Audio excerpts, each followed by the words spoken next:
The Southern Woods was a dark place.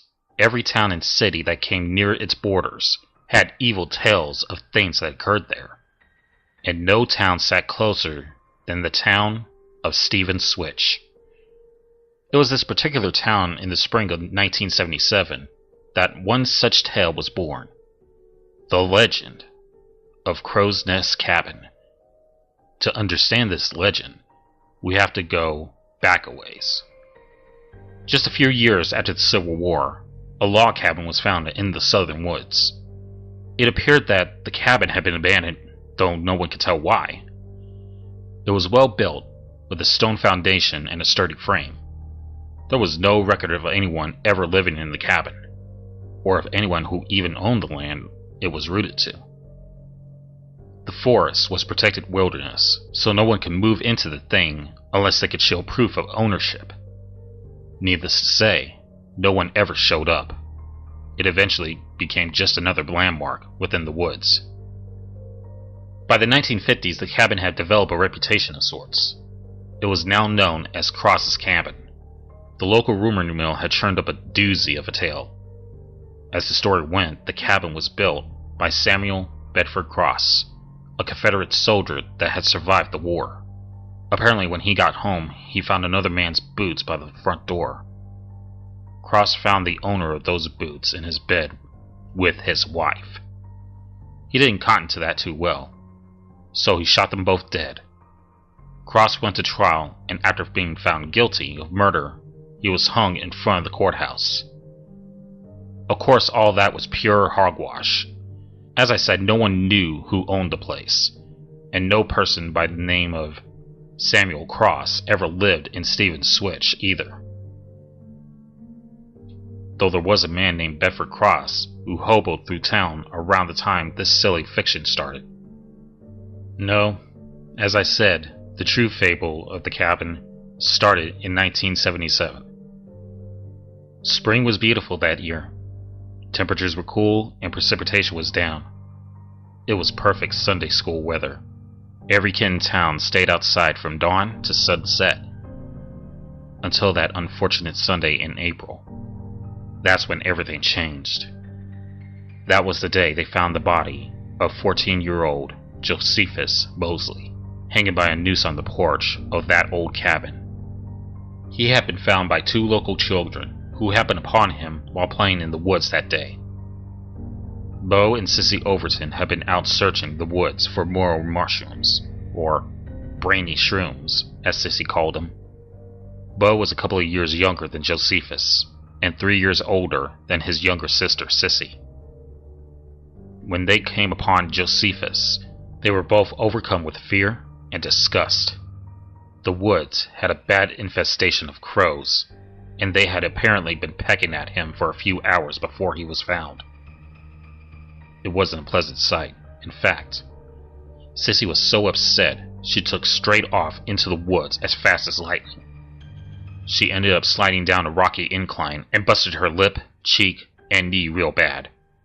Her brother had to carry her home, and then their parents phoned up the local police. A few years later, Bo ended up in therapy, and a few years after that, Sissy ended up being committed. She never truly recovered from what she saw that day. The police cut Josephus's body down and took it to the local hospital for autopsy, though the crows had probably destroyed any evidence that could have been found. After a short investigation, the incident was ruled a suicide. Josephus Mosley's parents reported that their son had been troubled, and his teachers at school confirmed the Mosley statement. That should have been the end of it.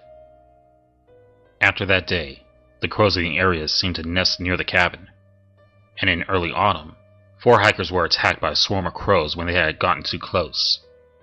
Within a year, there had been 2 more attacks, but then people learned to stay clear of the damn place. It was soon renamed Crow's Nest Cabin by the local rumor mill, and it came complete with its own spooky campfire story. As it went, the place was cursed by a witch, and anyone who tried to sleep the whole night there would go insane. They would hang themselves in the morning, and the crows would feast on their flesh. For a few years, seniors at the local high school tried to turn it into a dare. Anyone who spent the whole night at Crow's Nest Cabin and lived to tell the tale would become a town legend. No one ever tried it though. Even then, the people could sense that what was out there in that cabin was no joke. One could be forgiven for thinking that was the end of the tale. After all, things went quiet for a spell, 10 years to be exact. They might have stayed quiet for longer than that, if it weren't for the actions of one Agnes Bell. Fate is like a living thing, you see. It breathes, it sleeps, and it wakes up in a bad mood. Agnes Bell had called in a complaint. The road up to Conversation Lake ran right by her house, and the only reason to go up to that road was to get to the lake. Conversation Lake was Stephen Switch's own makeout point. Almost every Friday and Saturday night, the police department would get a call from old Agnes to let them know that there were some kids hanging up that way. Deputy Jacob Turner, Jake to his friends, was sent out to break up the young lovebirds.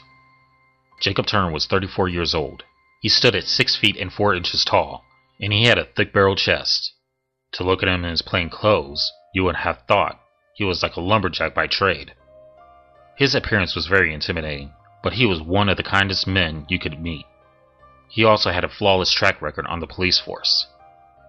Jake had already passed Agnes's home and was heading into the woods on his way to the lake when he saw something peculiar.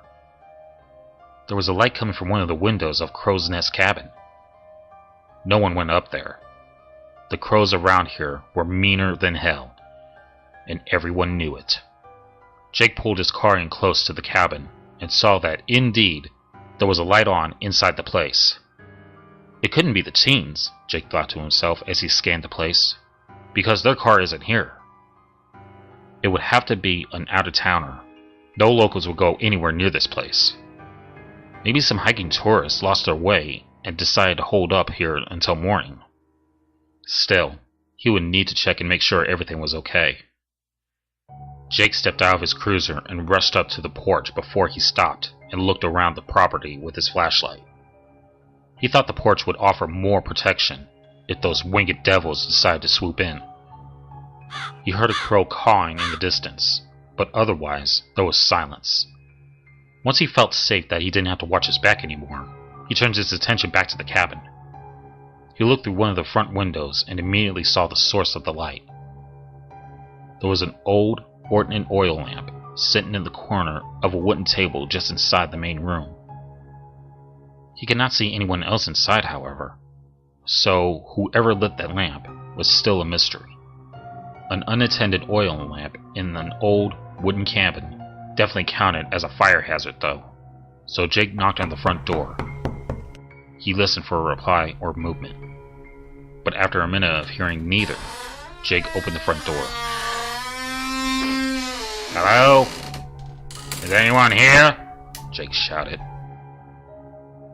"I'm a police officer. My name is Deputy Turner. If there's anyone here, I would like you to step out and identify yourself." Jake waited quietly for another moment, and he was about to speak again when he heard something shuffling towards the back of the cabin. Jake shined the flashlight back in the direction of the sound, but didn't say anything. He unfastened his gun but left it holstered. "Step out where I can see you," Jake ordered. Then Jake suddenly heard a voice say, "Help." The voice sounded strange, almost as if the word help was croaked out. Maybe someone was hurt, Jake thought. He started walking to the back of the cabin where the voice had come from. He darted the flashlight about the area, searching for whoever it was.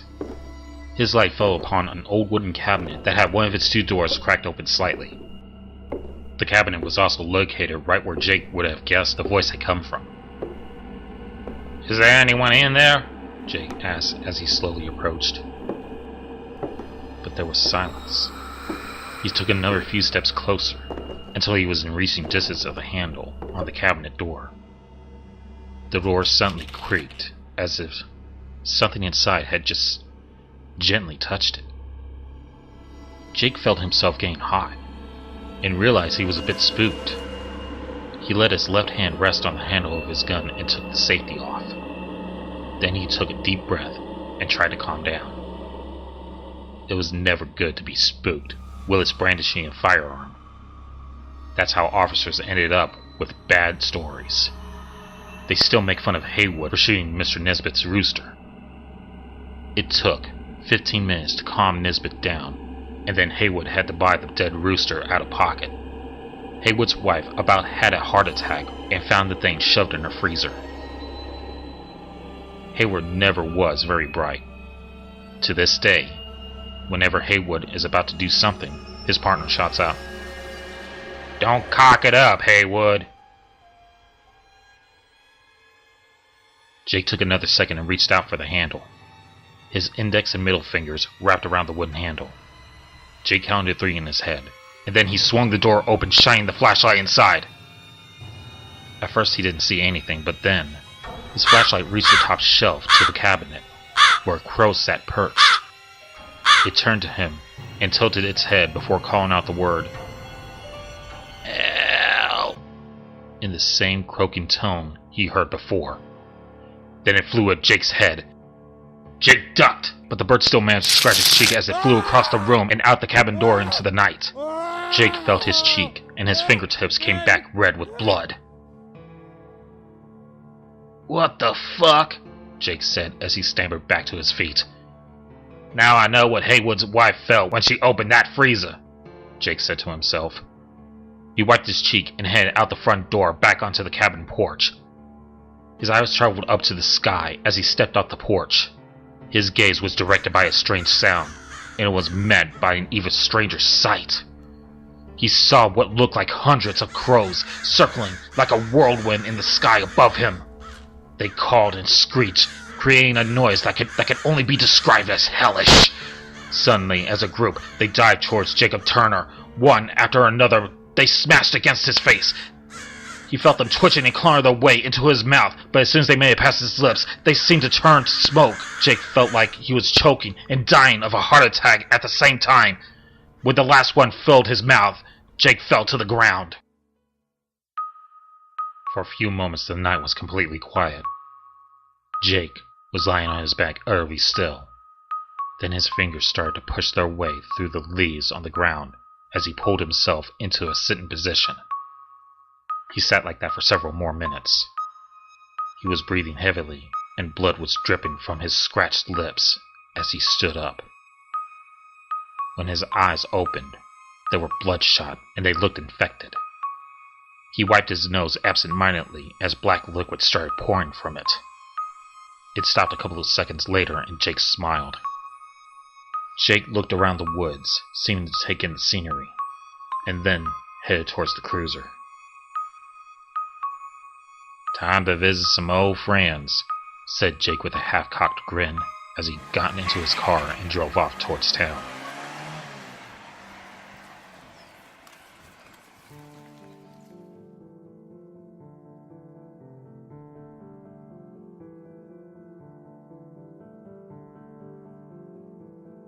Sissy woke up from a dead sleep. It had been such a bad dream. The images were already starting to fade from her mind, but she could still see the whirling vortex of shadow. Her eyes darted around the room to find comfort, but all they found at this time of night was darkness. There was only a small amount of light coming from the window. Its source was a street light out by the road around 100 yards away. She recognized her room, though, and that did bring her comfort. This was her cocoon, her refuge. When they first brought her here to the East Tennessee Hospital for the Insane, or Lakeshore as they preferred to call it, Sissy had really experienced a mental break from reality. After several months of treatment, however, she had pulled herself back together. She soon realized that she would be discharged back into the world and decided to have a relapse. Here, she was safe. It might have been a horrible place to live, but it was less awful than what was out there in the world. Sissy tucked herself back under her covers. She pulled them close to her neck and made sure that her feet were tucked into the blankets as well. Sissy's eyes drifted back to the window, but then she shut them tight. She tried to go back to sleep and said a little prayer underneath her breath that the bad dreams would not be there waiting for her.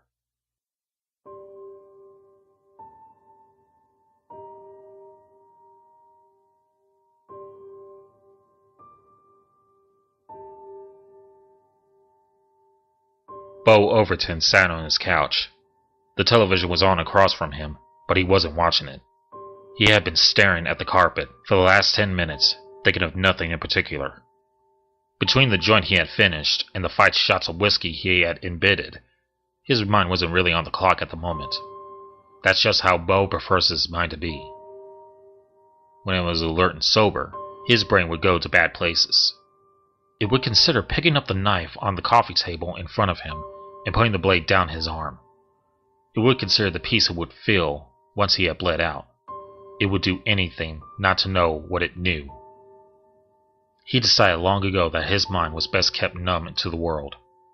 That strategy hadn't helped him very much in his life. The true rub of addiction is that you run from your path, but you create more pain as you run. It doesn't take long before you feel like you are trying to outrun an avalanche that is gaining strength by the second. He would have turned to let the weight of his pain bury him years ago, if not for Sissy. After all this time, he still needed to be here to protect her. He was her older brother, and that was his duty. He also loved her dearly. It was the love of a sibling, yes, but it was also the love that 2 soldiers shared when they make it out of war together. They had survived hell side by side, and that was a bond that can never be broken. So he would dull his pain. He would stay 1 step ahead of it, just in case she emerged from her asylum. He would do this because one day she might need him again, and he would not let her down. He left the knife on the table. He left his life on pause, and he poured himself another shot of whiskey. There was a loud knock on his front door. 4 hard thumps. No one he knew would knock like that. It was a cop knock, which is a big taboo within his social circle. "Who is it?" Bo yelled out without moving from the couch. "This is Deputy Turner of the Stevens Switch Police Department. Could you please open up? I just have a few questions for you." Bo leapt to his feet and quickly scanned the room. He just had to make sure that nothing was in plain sight. If something was in plain sight, they would have probable cause and they wouldn't need a warrant. He saw his second joint on the coffee table. He grabbed it and tossed it into the drawer along with the pipe he had out.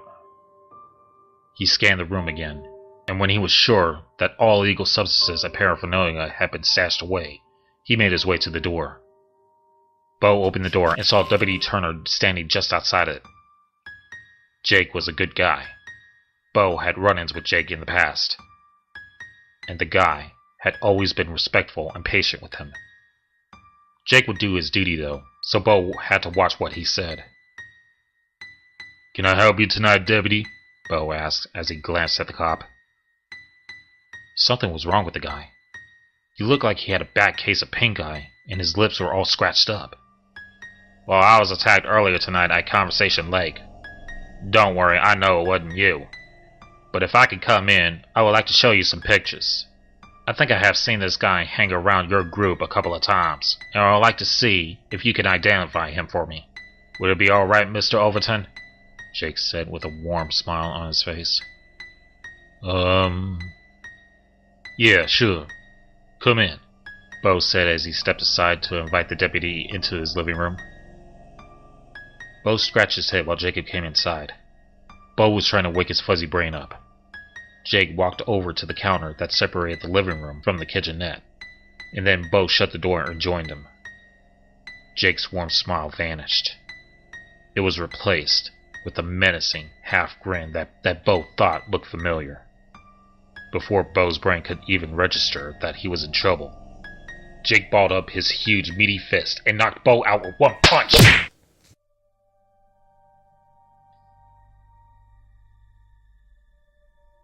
When Bo came to, he was lying on his back on the floor, with Jacob Turner straddling his waist and pinning down his arms. Bo struggled to wiggle free, but Jake was massive. No matter what he did, he couldn't break free. Bo saw his knife on the floor, just out of reach. How did it get on the floor? Maybe it was knocked off the table when I got punched out, Bo thought to himself. Just like old times, isn't it, Bo? Jake said. You laying defenseless on the floor, and me on top of you. I really like to play with you some more, but I'm running out of time. They'll be looking for a missing deputy soon, but to be honest, I already tasted this fruit before. I'm here to take a bite out of this one that got away.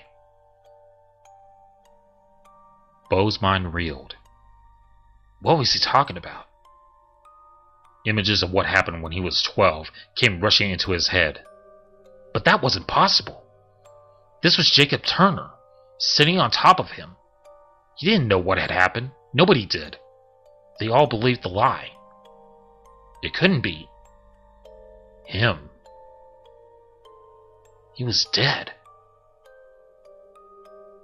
Josephus? Bo whispered with confusion. Good to see you again, Bo, Jake said with the same half-cocked grin. How about a kiss for old time's sake? Bo began to scream and cry at the same time. The noise was one of pure anguish. Jake lowered his lips to Bo's, and Bo tried to twist and squirm away. Jake was too strong. Their lips touched, and Jake's tongue entered Bo's mouth. Bo tried to bite down, but something forced his mouth wide open. His mouth and lungs filled with thick, foul-tasting smoke. More and more seemed to push his way into him. Bo's eyes rolled into the back of his head, and his body twitched.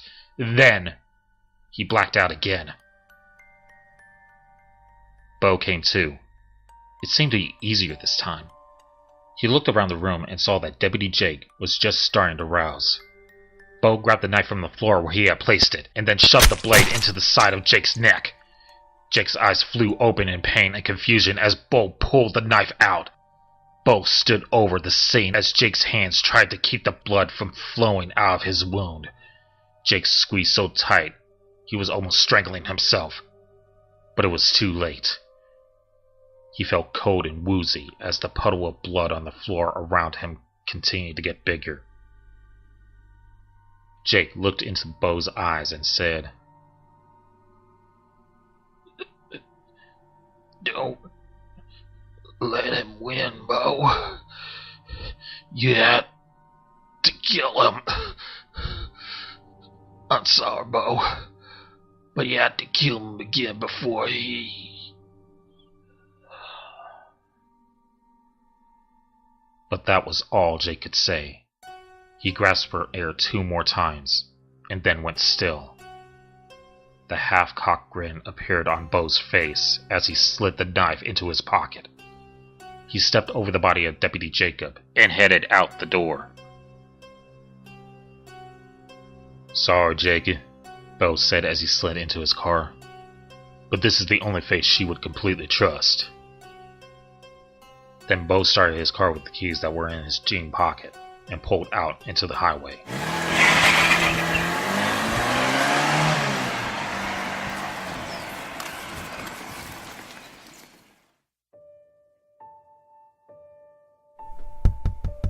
Sissy woke up from the sound of tapping on her window.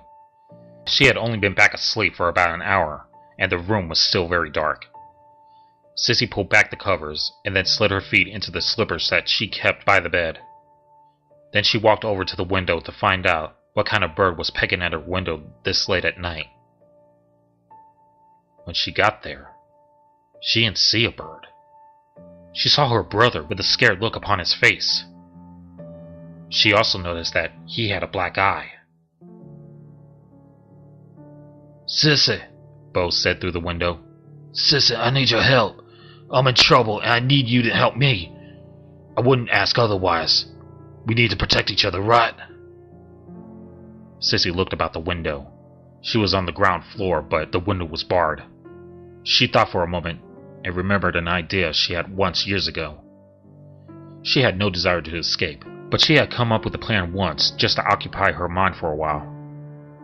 Life in an institution could be very boring, and it was often a good idea to play little games with your head to pass the time. There was a little door in the kitchen that led outside and locked from the inside, and she realized that you could slide through the serving area where they put the food out. She nodded to Bo and then headed out into the hallway. She wasn't considered a dangerous person, so she was on a low security floor. It didn't take her long to get to the kitchen, and her plan worked perfectly. She slid through the serving area into the kitchen. Then she unlocked the service entrance door and headed out into the yard. She started looking around for Bo, but before she made it to her window where she had last seen him, something grabbed her from behind. She felt a sting in her neck, and then things got really weird. She suddenly felt warm all over, and super comfortable, like sitting around a fireplace at Christmas time with your whole family. She felt a cozy sense of security as her mind floated into a dreamlike stupor. Sissy didn't even register when someone picked her up and carried her to the car. She didn't notice when they stuffed her into the back seat and shut the door. At some point while they headed down the road, she drifted off into a groggy dreamland.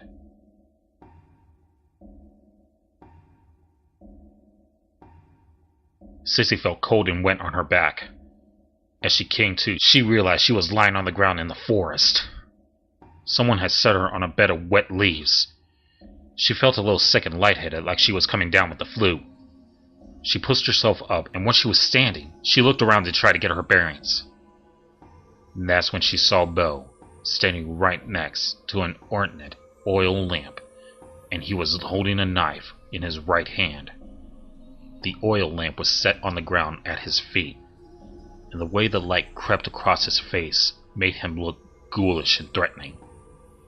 That half-cocked grin he was making didn't help either. Sissy crossed her arms and started rubbing on her sides to chase away the chill that was slithering over her. She took a step towards Bo, wondering why he was holding a knife. "Did you enjoy your journey, Sissy?" Bo said with obvious glee in his voice. "On my way to come get you, I stopped by Bo's dealer. The guy was shocked when he found out what I wanted. Apparently your brother had only ever bought weed from the guy, so when I asked for heroin, he seemed a bit suspicious. I had to pay him double, which doesn't really matter. After all, it's not my money. I learned all about heroin from the mind of Jacob Turner, and I knew it would be the perfect concoction for tonight's reunion." What's wrong, Bo? Sissy said as she tilted her head and took another step towards her brother. "It's just like I said, Sissy," exclaimed Bo. "I need your help. You see, a long time ago I started something, but never got to, finish." Bo rushed towards Sissy and tackled her back to the ground. He straddled her waist and pounded her arms above her head with one hand. This had happened before, Sissy thought to herself. Bo reached up to Sissy's face with his other hand and stroked the scar on her cheek with his thumb. "Do you remember when I gave you this little mark?" Bo asked. Sissy's eyes flew wide open. Had he gone crazy? How could her brother do this to her?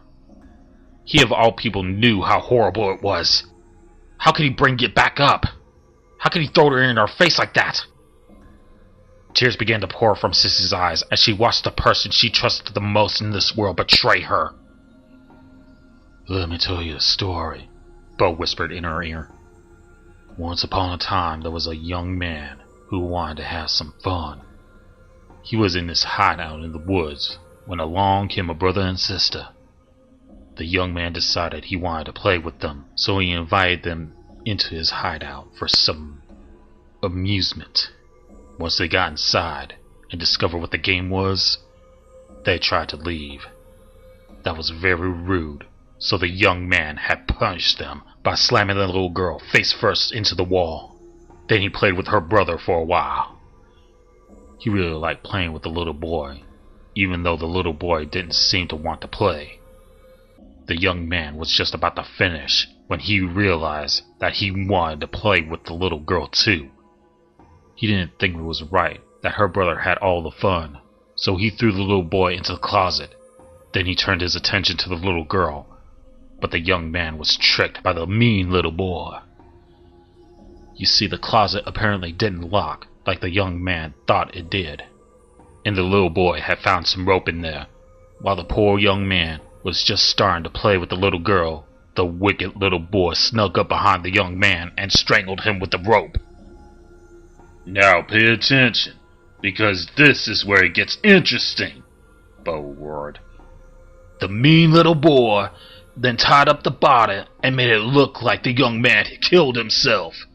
Then the brother and sister frolicked off into the woods, leaving the young man to the fucking crows! Bo was yelling and breathing heavily. Then he took a deep breath. After a few moments, he seemed to calm down a bit. "But," Bo uttered, "that was not the end." Then the young man seemed to fill the crows that ate him with his playful nature. He started to play with anyone who came too close to the cabin. But people soon stopped coming to the cabin. The young man was trapped in the crows and caged in the cabin. He couldn't play anymore, and this made him very sad. Until one day he figured out how to escape. He realized he could enter the body of another person and take control. Once he realized this, he knew he could have fun again. And the first thing he wanted to do was find the little boy and the little girl that he played with so long ago. He wanted to finish the game they started, but this time he wanted to play with the sister wearing her brother. A huge, half-cocked grin inched up the side of Bo's face as the realization of what was happening washed over Sissy. Her face contorted in terror and she began to retch and jerk to try to escape his hold. He started laughing as his free hand grabbed the knife and started to run up her inner thigh. Sissy knew she couldn't break free. Bo was too strong. Sissy looked at her brother with eyes that begged for mercy. Bo, if you're in there, Sissy started. Please, I need your help. He's hurting me again. I can't stop him. I need you to stop him, Bo. Sissy forced the words from her mouth. Her mouth kept trying to contort from the tears, the fear, and the screams, but she pushed the words out. Bo's face softened. He suddenly stood up. His facial expressions and body language revealed the battle that was raging beneath his skin.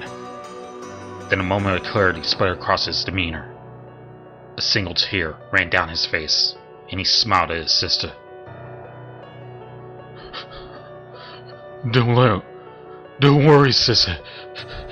I won't let him hurt you." Then Bo shoved the knife into his own heart. Sissy wailed. The sound that issued from her lips would have caused the Furies themselves to shed tears of sorrow. She rushed to his side and placed her hands on his cheek. She kissed his forehead again and again, trying to will life back into his body. Bo looked at her with urgency. When I die, he's going to come out. You have to run. If he gets out, he'll come after you. Then Bo's body went still. Sissy tentatively stepped away. Part of her wanted to run, but she could not leave her brother. Then her body filled with rage. She saw Bo's ribcage start to undulate and swell. Sissy's eyes went mad with hateful light. You took everything from me. You took my innocence. You took my peace. You took any chance I ever had at a good night's sleep. But now you took my brother. And for that you're gonna burn. Sissy grabbed the oil lamp sitting at her feet and smashed it over her brother's head. Within seconds, Bo's entire body was covered in flames. Then his mouth flew open and crows started to spew forth from his gaping jaws. As each crow passed Bo's lips, it was coated in flames. Soon the swarm of crows were circling out of Bo's mouth. Sissy looked up and beheld the most horribly beautiful sight she had ever seen. The crows formed a tornado of black feathers and flames. It looked like the fire was falling from the sky like snow. But it was pieces of feather, blazing like chunks of cinder. The screeching that the crows issued forth was the sound of nightmares and damned souls.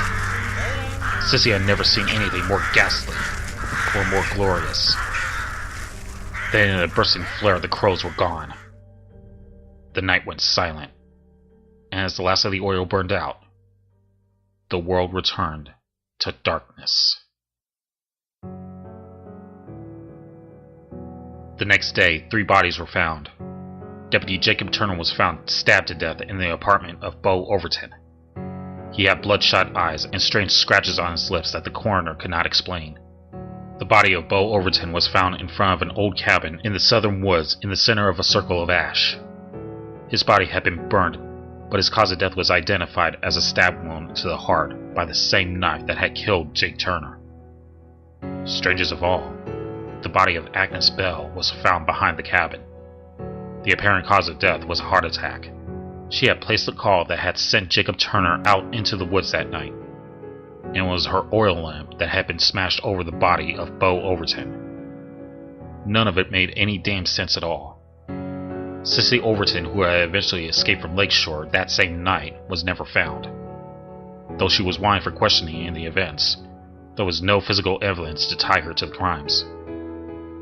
Eventually people moved on, and the Stevenson Switch rumor mill had plenty of material to last them for a few years.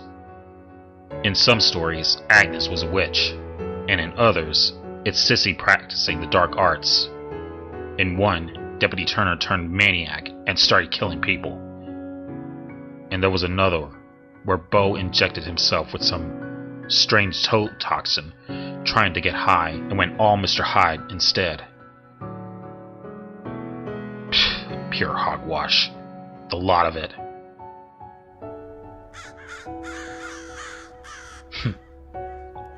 Funny how those idiots never even noticed. The crows were gone.